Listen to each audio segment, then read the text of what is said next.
Sur Internet, les réseaux sociaux sont décidément bien révélateurs.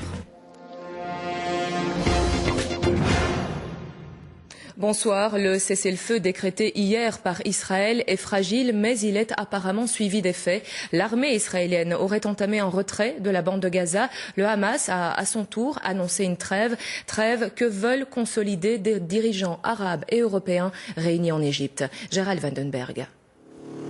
Selon une source militaire, l'armée israélienne a quitté les positions clés autour et dans la ville de Gaza.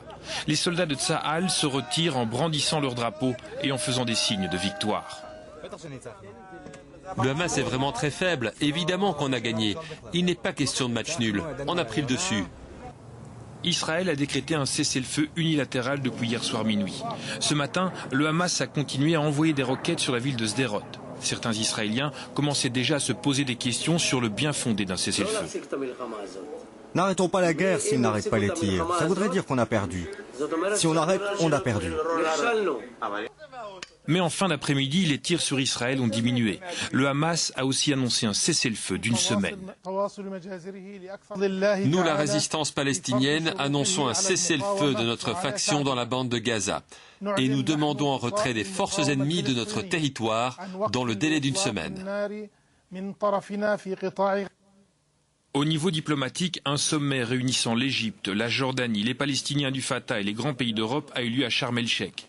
Le but était d'appuyer la fragile trêve entre Israël et le Hamas. Il faut maintenant qu'Israël indique clairement que si les tirs de roquettes s'arrêtent, l'armée israélienne doit quitter Gaza. Il n'y a pas d'autre solution pour la paix. Les chefs d'État européens se sont ensuite envolés vers Israël. Ils devraient rencontrer Ehud Olmert pour tenter d'empêcher toute reprise des combats à Gaza. Oui, Gaza, une ville en ruine. Selon les services d'urgence, une centaine de corps ont été découverts dans des décombres aujourd'hui encore. Malgré l'arrivée d'aide sur place, la situation humanitaire reste déplorable. Pascal Bolekens. Voici Gaza, après 3 semaines de pilonnage israélien, des paysages dévastés, des ruines et de la désolation. La population enterre ses morts, les habitants qui reviennent dans leur maison sont eux abasourdis par ce qu'ils découvrent.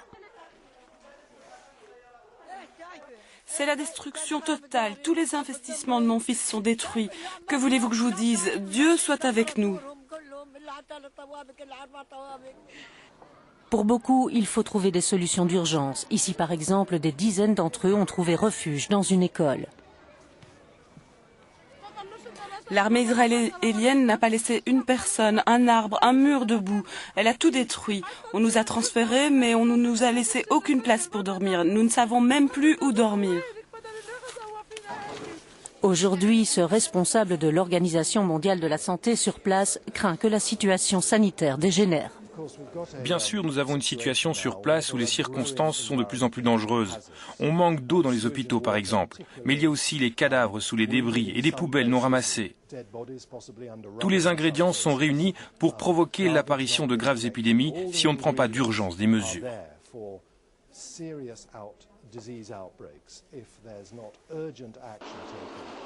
Le cessez-le-feu israélien de cette nuit a tout de même permis à une équipe d'MSF de rentrer dans Gaza. Et ce matin, ce sont des dizaines de camions chargés de matériel humanitaire qui ont pu franchir la frontière. Arrivés aussi des premiers journalistes, parmi eux notre confrère photographe Bruno Stevens. On voit vraiment que la population, surtout les enfants d'ailleurs, sont très très marqués par l'extérieur. On sent une tension et une peur de ce qui s'est passé, de ce qui pourrait se repasser partout. Si le cessez-le-feu tient, restera maintenant à résoudre l'énorme problème humanitaire. Et le débat de mise au point était consacré à cette situation au Proche-Orient. Israël, Palestine, l'impossible paix. C'était le thème des discussions sur le plateau de l'émission. En tout cas, c'était presque l'impossible dialogue. Ugango. Il n'y a pas de vrai cessez-le-feu à Gaza. Le ton est donné par la déléguée générale de l'autorité palestinienne auprès de l'Union européenne. Les souffrances à Gaza se poursuivent. C'est difficile pour une Palestinienne de continuer tous les matins depuis 3 semaines à voir des enfants et des femmes en lambeaux et qu'on me dise que c'est une guerre antiterroriste. Moi, je veux parler du massacre qui n'a pas eu lieu, celui de centaines d'enfants israéliens. Mais il n'a pas eu lieu, tant Eh bien oui, heureusement, on se félicite, Madame l'ambassadeur, qu'il n'a pas eu lieu. Je n'ai pas à me justifier parce que nous avons mis nos enfants à l'abri. Le discours venant... Pour l'ambassadeur d'Israël, le Hamas est responsable des drames actuels. Vous accusez en fait le Hamas d'utiliser des civils, de s'introduire dans les maisons, dans les logements, et dans les mosquées et dans les hôpitaux, et d'utiliser les ambulances pour transporter des hommes armés. Je ne veux même pas discuter si le Hamas utilise ou pas. Madame vous Chaïd. bombardez les écoles, les mosquées, les ministères, parce que quoi, vous voulez les punir? Madame Chaïd, nous ne sommes de planter les germes d'une guerre à venir. Le commissaire européen à l'aide humanitaire dénonce le Hamas qui se comporte comme une organisation terroriste, mais regrette surtout l'attitude d'Israël, État de droit qui ne respecte pas les conventions internationales. Un des droits les plus fondamentaux qui doit être respecté, c'est par exemple, quand une puissance occupante occupe un territoire, elle a un devoir, une obligation de protéger les civils. Ça n'a pas été fait. Elle a un devoir de soigner les civils et de permettre un accès aux civils. Ça n'a pas été fait.